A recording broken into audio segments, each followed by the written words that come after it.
Dan itu pula lah yang episode pertama saya kemudian merasa merasa ya, karena kasus Lonsum itu sebagian dari kami menjadi DPO.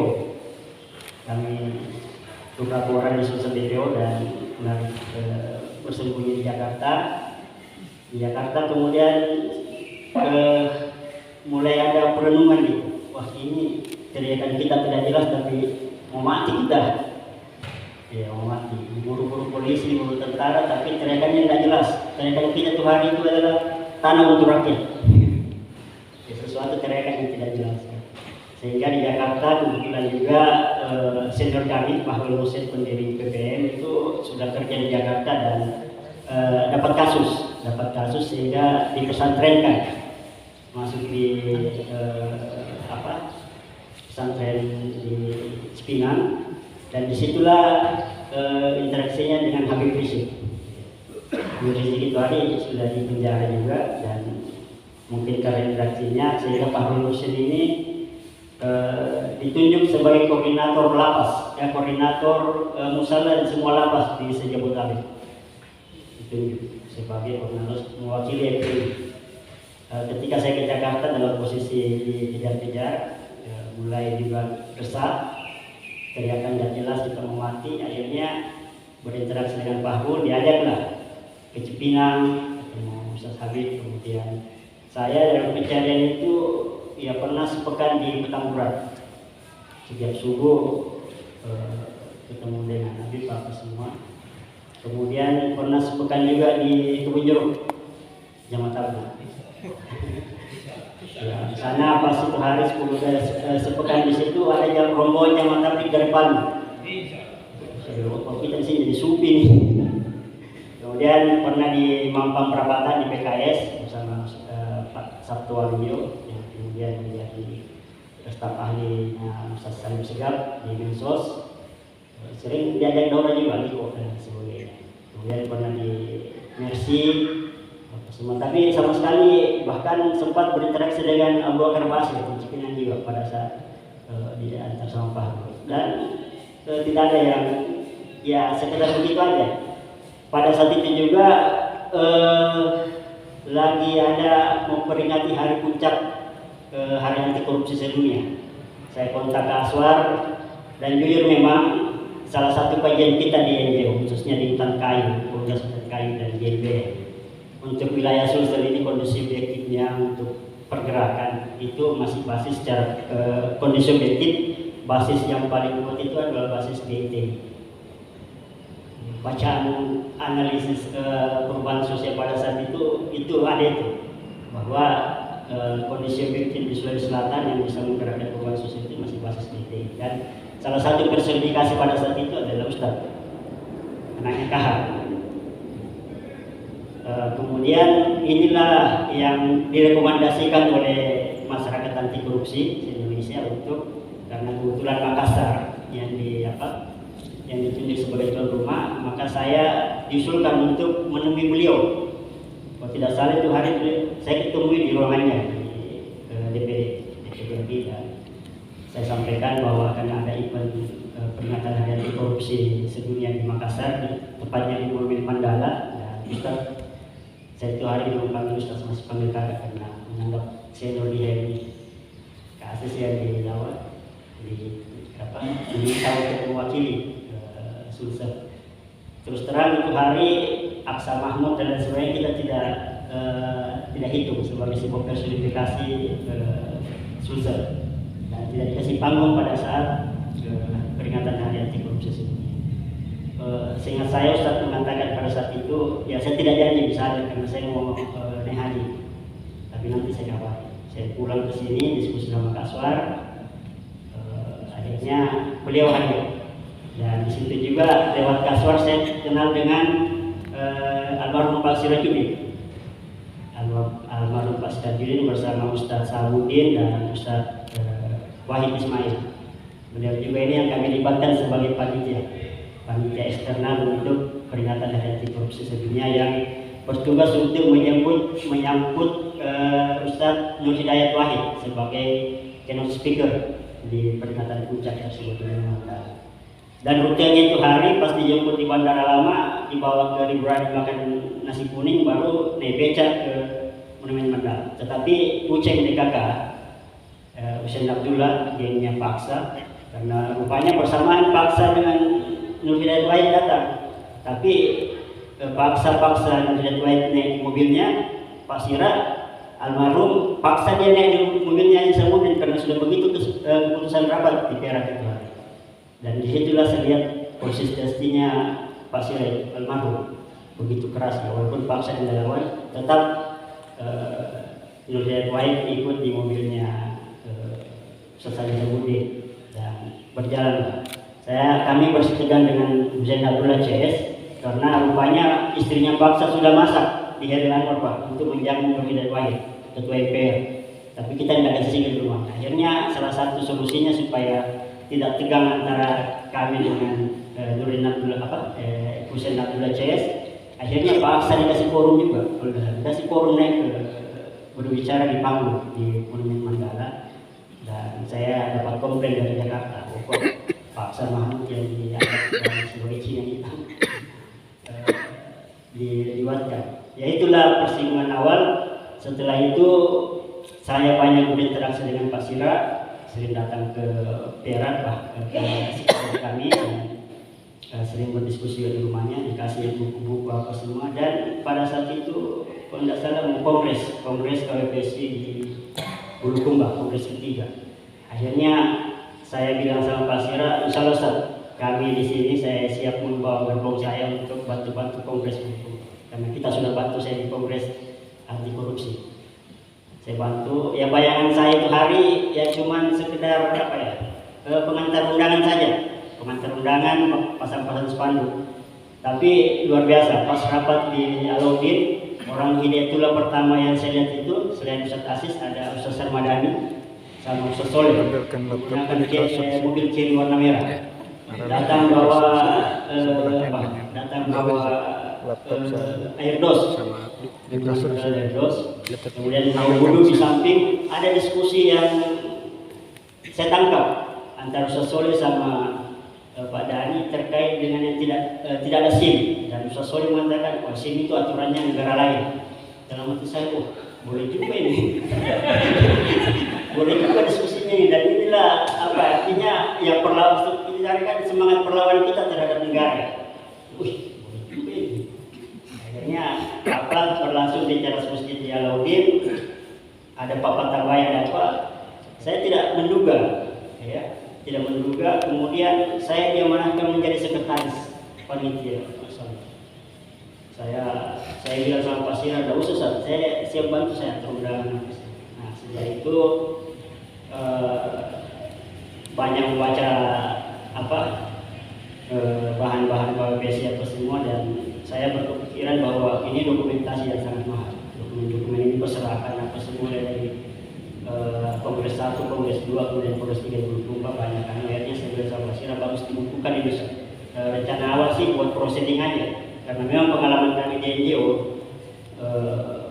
itu doyan membuat proceeding setiap ada kegiatan. Dan di NGO juga kemudian kami diproses sebagai community organizer, sebuah spesifikasi untuk menjadi mentoring. Jadi sebagai presidium gerak, kami banyak mendampingi pelatihan-pelatihan rakyat di Sumatera, khususnya di Lampung, Aceh, kemudian hampir semua kabupaten di Jawa Barat.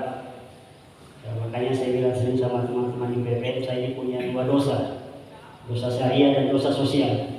Karena banyak melahirkan kader-kader yang waktu di zaman pro-demokrasi itu banyak melahirkan aktivis-aktivis yang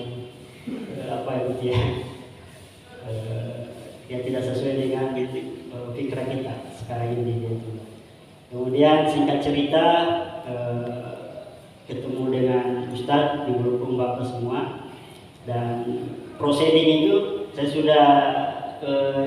sudah rampung, saya serahkan ke Ustadz di Hotel Sahid. Di Hotel Sahid, saya ingat beliau bersama Ustaz Suma dan Ustaz almarhum Ustaz Musim. Habis jamaah salat isya kita di kamar, saya serahkan ke Ustadz. Beliau baca, pas saya mau balik, isi balik, ada pertanyaan yang Ustadz sampaikan dan itu sebenarnya sederhana aja. Cuman itu bahasa Bugisnya Marilala menyentuh perasaan saya. Pertanyaan Ustadz itu sambil bareng di ranjang, apa sih yang konkret antum kerjakan di NGO? Ya, ini pertanyaan sederhana aja. Pertanyaan sederhana, apa yang konkret antum kerjakan di NGO? Saya bilang, saya menjawab secara apologi saja, tetapi secara batin saya merenung karena memang terus terang sejak DPO dari Bulukumba kemudian mencari sudah galau, tambah galau saya waktu ditanya pertanyaan itu. Akhirnya pada saat itu Ustadz mengajak saya untuk terlibat mendampingi beliau untuk pemantauan pertama kali pilkada secara langsung 10 kabupaten di Sulsel. Mulai dari dan kemudian ini sudah jawabannya kayak ini, dan saya banyak kesini, banyak ke BTP, saya sering main di kantor sini dulu, kantornya Pak Dani, dan saya dapat buku itu, buku transformasi sosial. Membaca buku ini, ya ini menganggap sebagai sebuah wasis, ya, sebagai sebuah wasis di tengah padang pasir. Karena segala sesuatu yang kita diskusikan secara konsepsi di NGO selama ini yang menghabiskan miliaran rupiah, bahkan kami dibayar mahal oleh USAID, Australia dan sebagainya untuk melakukan pendampingan maupun sepeda di Kanada, Panama dan sebagainya. Itu sesuatu yang abstrak, sesuatu yang ya tidak mungkin ini yang dikatakan perabaan, tidak punya konsep tidak punya semuanya. Sehingga saya baca itu dari interaksi. Akhirnya Bismillah saya kalau tidak salah hari ada deklarasi tabligh akbar di Markas. Saya ketemu Ustaz Majid, saya bonceng saya punya istri. Hari istri saya kan juga aktivis pers mahasiswa. Saya bonceng pulang dari Markas, saya Bismillah kita kencangkan pinggang, kita hijrah ke BTP. Ya, istri saya aktivis dan memang sejak dulu dogma kita di PPM itu untuk para istri itu kita sudah bilang bahwa jasad saya boleh kau kuasai tapi jiwa saya jangan kuasai. Sudah begitu doktrinnya memang sejak di PPM bahwa ya jasad saya kau bisa kuasai tapi jiwa saya jangan. Akhirnya menurut ada sampai sini cuman sok dia tinggal di hutan di belakang. Akhirnya ya cerita itu kemudian saya dipanggil semua senior dan bilang, kenapa kau ikut gabung begitu, bahaya saya tidak semuanya ini saya pilih karena ya sudah begini. Tapi setelah gabung di Hidayatul ini baca banyak dan terlibat komunikasi dengan semua orang tua kita di sini, banyak mendampingi Ustaz Ibrahim dan terus terang ada kegalauan juga ketika Ustaz mengajak saya keliling. Karena jujur waktu kami di NGO, kami di mahasiswa, kami sangat apolitik, sangat alergi dengan segala sesuatu yang Ustaz tempati berinteraksi di DPD misalnya. Alergi dengan pejabat, alergi dengan politisi, alergi dengan pengusaha, alergi dengan negara. Tiba-tiba saya masuk di dia, itulah pikiran saya ke Hidayatul ini, ya saya mau jadi sufi gitu. Mengantar anak istri saya yang beribadah di masjid, mengaji yang bagus, salat jamaah yang bagus, apa semua. Tiba-tiba saya di Hidayatul ini, diajak keliling, ketemu pejabat, ketemu galau juga saya. Tapi karena nurut aja, kemudian tibalah pada saat beberapa kali momentum politik pilkada pilgub. Kemudian saya setiap pilgub itu sering dibully teman-teman aktivis kayak Bagi, Sele, Supri, Sakir dan sebagainya. Akhirnya saya temukan jawaban bahwa saya sekarang memilih hidup dalam sebuah jamaah. Konsekuensi hidup berjamaah itu tidak ada perasaan dan pikiran pribadi. Yang ada itu adalah pikiran dan perasaan jamaah. Itu yang saya lihat dan itulah yang membuat mereka paham sehingga tidak lagi mempertanyakan ketika ada apa. Nah, bayangan saya pada saat memutuskan memutuskan diri menggabung di Hidayatul Lain, dan saya tidak pernah klarifikasi ke Jakarta, tidak pernah klarifikasi ke NGO Sulsel bahwa identifikasi dulu yang yang dibiayai mahal-mahal untuk memapping Sulsel ini bahwa kondisi objektifnya adalah masih masyarakat DITI yang dipersonifikasikan ke Ustaz Aziz, karena alamatnya Ustaz Aziz itu pada saat itu adalah anaknya kakak yang basis DITI. Saya tidak pernah klarifikasi bahwa itu salah, bukan. Karena kalau di Sulsel ya memang alamatnya Ustaz itu KWPSI, dan itu menjadi basis basis sosial kultural di masyarakat Sulsel untuk melakukan perubahan. Itu pun salah. Rupanya alamat lengkapnya Ustaz itu ada di Hidayatul yang kita tempati saat ini. Saya tidak pernah klarifikasi. Akhirnya dari bayangan saya pada saat itu gabung di Hidayatul ini BTP ini markas sama markas pro demokrasi di YBHI di Jakarta, atau sama dengan Hutan Kai tepatnya Gunawan Muhammad dan sebagainya, hutan termasuk tapi ya ini yang menjadi kemudian yang tidak ada dialektika intelektual, kemudian ada suasana-suasana yang lain di markas itu saya tidak dapatkan. Artinya sih ya tidak ada kondisi yang memaksakan kita untuk kemudian setiap saat meningkatkan, mengupgrade kita punya kemampuan, baik itu kemampuan akademik maupun kemampuan lain kayak kemampuan kepemimpinan dan sebagainya. Tapi ini juga menjadi sebuah kesyukuran, menjadi intinya saya sering bilang di mana-mana termasuk teman-teman sahabat bahwa di Hidayatul ini makam kita bukan lagi sekedar belajar Al-Quran, tapi makam kita adalah bagaimana mempraktekkan dalam kehidupan sehari-hari kita tentang Al-Quran. Dan dua catatan yang penting untuk itu, dan ini sudah sampaikan juga oleh Ustaz kemarin, bahwa ya kita ini berhidayatul ini yang saya bisa bahasakan juga secara pribadi adalah bagaimana kita belajar yakin dan belajar sabar.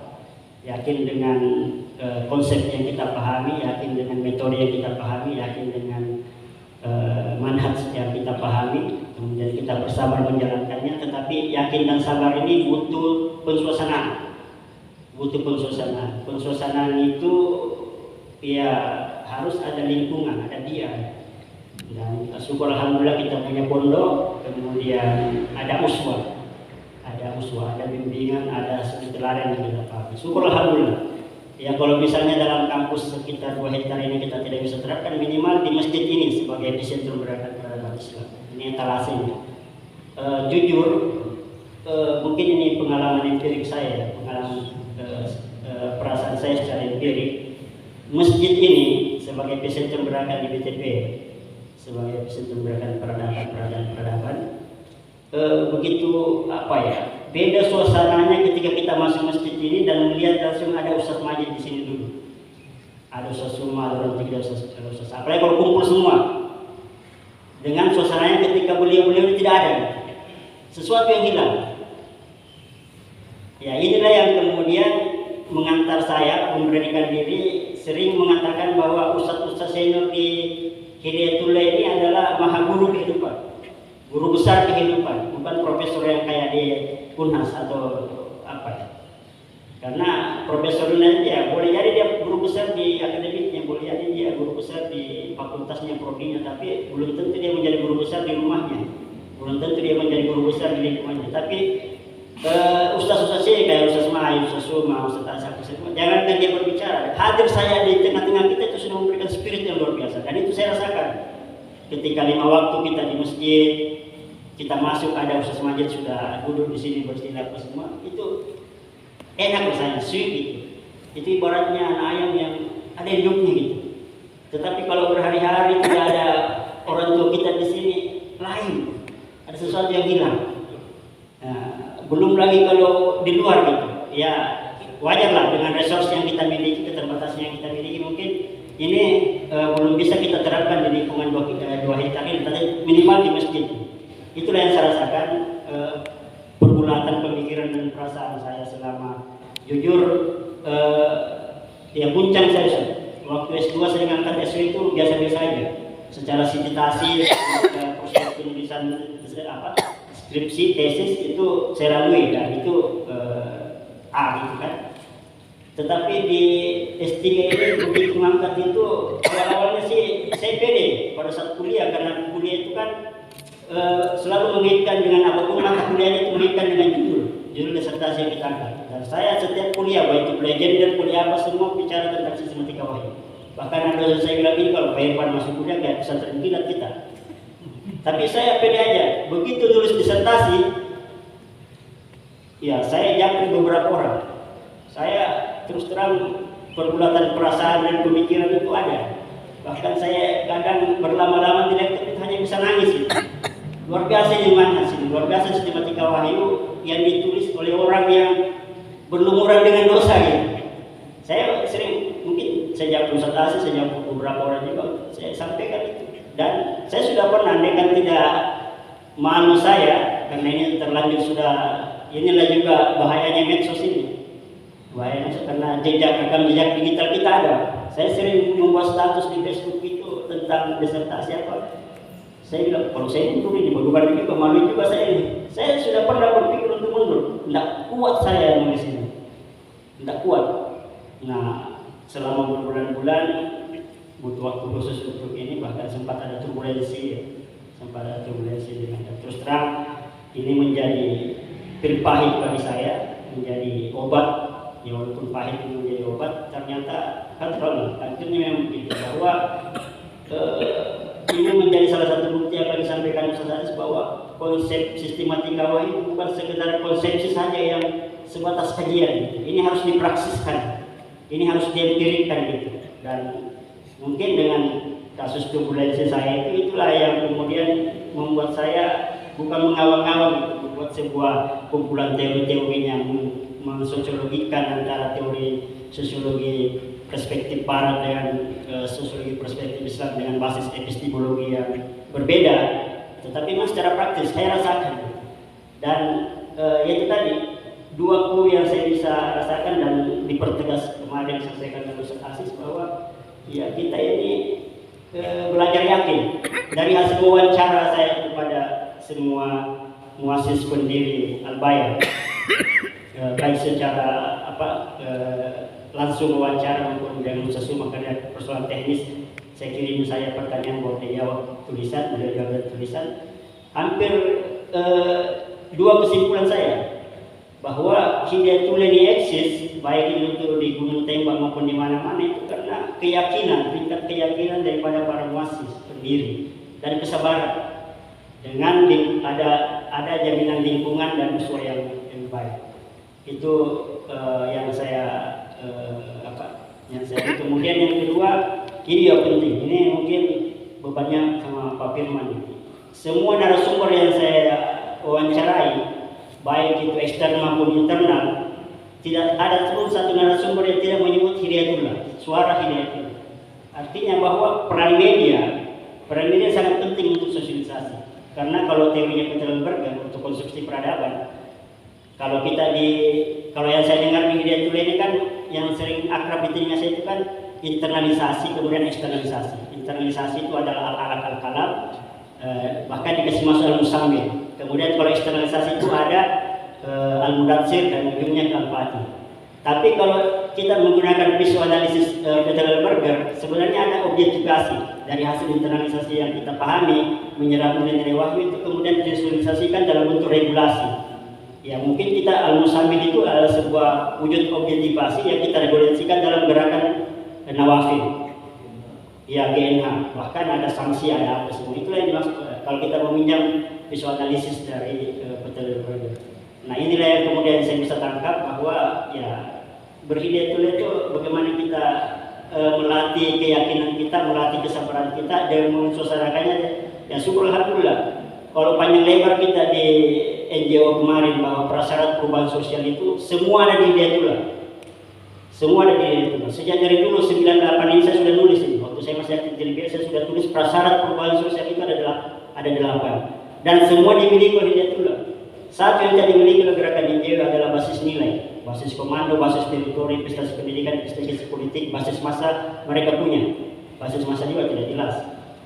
Dulu Walhi menghabiskan uang sekitar 600 juta per semester per 6 bulan untuk berbicara tentang politik tanpa partai. Tetapi apa? MHP yang lain sebagainya, semua direkturnya ketika mencalonkan diri jadi anggota DPR atau apa semua tidak ada lolos. Tetapi Hidayatullah tidak pernah, tapi Ustadz bisa lolos gitu. Bagaimana berpolitik tanpa partai? Itu bukan partai, kalau bukan pasti partai, tapi itu diperhitungkan. Nah ini sesuatu yang kemudian semakin apa ya? Sebenarnya menjadi bahan keyakinan kita, cuman ya kadang-kadang ya itu kita manusia tidak pandai untuk yakin, tidak pandai untuk sabar. Padahal ya memang godaannya begitu. Jadi itu saya mungkin mohon maaf jika tidak terstruktur secara kronologis saya sampaikan, dan tentu setiap episode tahapan ini banyak pengalaman, dan sekali lagi ini menjadi modal kita bagaimana kita yakin, karena hampir semua para muassis kita telah menunjukkan bahwa betapa yakin beliau semua ini terhadap apa yang dikerjakan dan itu sabar. Tentu dua poin ini akan bisa tersemai secara bagus jika ada ada lingkungan yang kondusif, kemudian ada ya, dan sangat saya sampaikan ke di disertasi saya bahwa dua modal besar Hidayatullah itu adalah konsolidasi diri, kemudian konsolidasi organisasi. Jika keduanya ini jika salah satunya yang ditinggalkan itu ya, kalau konsep-konsep manajemen organisasi di luar seperti apa yang disampaikan oleh ketua ya kemarin itu kan sangat apa ya, karena dia cuma pada konsolidasi organisasi saja, tidak ada konsolidasi diri. Demikian mungkin, kurang lebihnya mohon dimaafkan. Bila taufiq wal hidayah. Assalamualaikum warahmatullahi wabarakatuh.